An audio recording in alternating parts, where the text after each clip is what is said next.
Hello Brian, আসসালামু আলাইকুম। Welcome to my channel. আবারও চলে আসলাম আপনাদের মধ্যে প্রতিদিনের মতো নতুন একটা রেসিপি নিয়ে। আজকে রেসিপিটা হচ্ছে বাবুজাক পিঠার রেসিপি, অনেকের কাছে পরিচিত জিকিমিকি পিঠার নামেও। পিঠাটা কিন্তু অনেকে বানায় চাউলের গুঁড়ি দিয়ে, আমি আজকে বানিয়ে আপনাদেরকে দেখাবো শুধুমাত্র আটা দিয়ে। বাসাতে যদি আটা অথবা ময়দা থাকে তাহলে আপনারা তৈরি করে নিতে পারবেন একদম সহজে, ঝামেলাহীনভাবেই বাবুজাক পিঠাটা বানানোর জন্য ওইদিকে আমি একটা পাতিল নিয়েছি, মাটির পাতিল। এটাতে আমি ব্যাটারটা তৈরি করব। উপরের দিকে একটা জারি নিয়েছি, জারির মধ্যে আমি বড় সাইজের কাপ দিয়ে 1 কাপ আটা আমি প্রথমে একটু চেলে নিতেছি যাতে দানাদার ভাবটা না থাকে আটার মধ্যে। একটু চেলে দিলে আটাগুলো একটু সুন্দরও হয়, আর যেগুলো দানাদার থাকে এগুলো একটু আলাদা সরিয়ে নিলে একদম স্মুথভাবে একটা ব্যাটার তৈরি হয়ে যায়।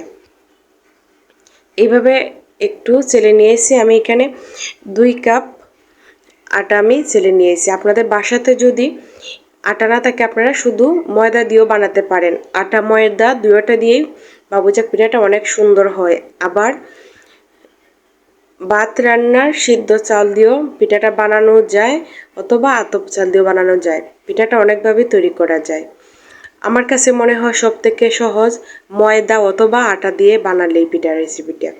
ওইদিকে আমি স্বাদ মতো লবণ দিয়ে পর্যাপ্ত পরিমাণ পানি দিয়ে আমি ব্যাটারটা তৈরি করে নিব। যেহেতু আমি বাবুজাক পিঠাটা বানাবো, পিঠাটার মধ্যে পানির ভাগটা একটু বেশি লাগে। ব্যাটারটা একদম নরম করে নিতে হয়, আপনারা দেখেই বুঝতে পারতেছেন। এভাবে ভালো করে একটু নেড়ে নিয়ে আমি আটার যে দানাদার ভাবটা আছে এগুলো একটু সারিয়ে এখন আবারও ভালো করে একটু নেড়ে নিতেছি। ভালো করে একটু নেড়ে নিয়ে পরিমাণ মতো পানি দিয়ে আমি একটা ব্যাটার তৈরি করে নিতেছি বাবুজাক পিঠা বানানোর জন্য। তো বন্ধুরা, পিঠা তো আপনারা অনেকভাবে খেয়ে থাকেন, এইভাবে আপনারা বাবুজাক পিঠাটা বানিয়ে দেখবেন, খেতে অসাধারণ লাগে। একদিন বানিয়ে বছর জুড়ে সংরক্ষণ করে রেখে দিতে পারবেন, ছোট বড় সবাই পছন্দ করবে। আমি ব্যাটারটাকে ভালো করে একটু পিটিয়ে নিয়েছি। ব্যাটারটা পারফেক্টভাবে হয়ে গিয়েছে।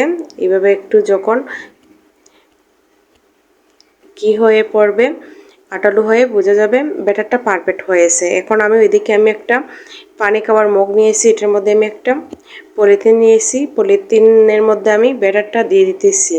আমি অফ ক্যামেরায় আরও 2টো কালার আমি অ্যাড করব।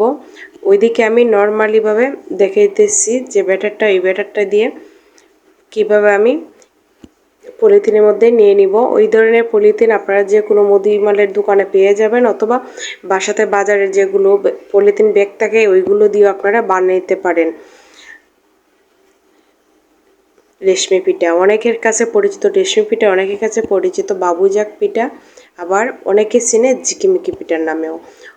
অনেক জায়গায় অনেক নামেই পরিচিত। দেখেন ওইদিকে আমি ব্যাটারগুলো নিয়ে এসেছি রেড কালার, আর একটা নিয়ে এসেছি আমি গ্রিন কালার। আমি 2টো কালার অ্যাড করেছি।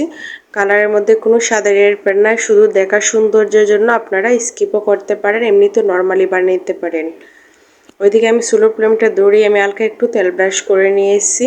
আমি পাইপিনে বানিয়ে নিব। তো বন্ধুরা, একটা কথা বলতেছি আপনাদেরকে, এই ধরনের বাসাতে যদি পাইপিন থাকে আপনারা পাইপিনের মধ্যে পিঠাটা বানিয়ে নিতে পারবেন একদম সহজে। পাইপিনের মধ্যে পিঠাটা খুব সুন্দর হয়, আমার কাছে মনে হয় আপনারাও এই ধরনের পাইপিনের মধ্যে বানিয়ে নিতে পারবেন, একটা পিঠাও নষ্ট হবে না। আপনারা আশা করি আমার এই ভিডিওটা দেখে বুঝে নিতে পারবেন। তো বন্ধুরা দেখেন, এইভাবে আটটাকে একটু বেশি করে এভাবে একটু নাড়াচাড়া করে নিলেই একদম মিহি হয়ে ছোটো ছোটো ডাল হয়ে পড়বে ঝিকিমিকি পিঠার।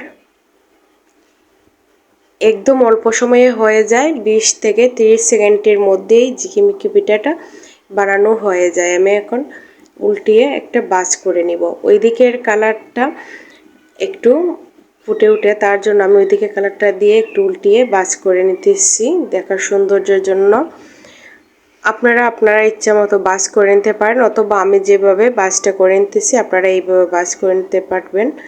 দেখেন আমি পিঠাটা বাজ করে নিতেছি আমার পছন্দ অনুযায়ী, আপনারা আপনাদের মতনও ভাজ করে নিতে পারবেন। তো বন্ধুরা, আপনাদের কাছে একটা অনুরোধ সবাইকে বলতেছি, যারা যারা আমার এই ভিডিওটা দেখতেছেন এখন আমার ইউটিউব চ্যানেলটা সাবস্ক্রাইব করে নেই, প্লিজ আমার ইউটিউব চ্যানেলটা সাবস্ক্রাইব করে সব সময় আমার পাশে থাকবেন।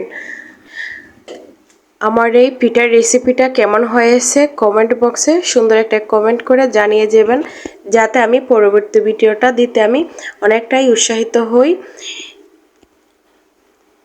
তার জন্য আপনাদের সুন্দর কমেন্ট পেলে আমার অনেকটাই ভালো লাগে, পরবর্তী ভিডিও বানাতে অনেকটাই উৎসাহিত করে।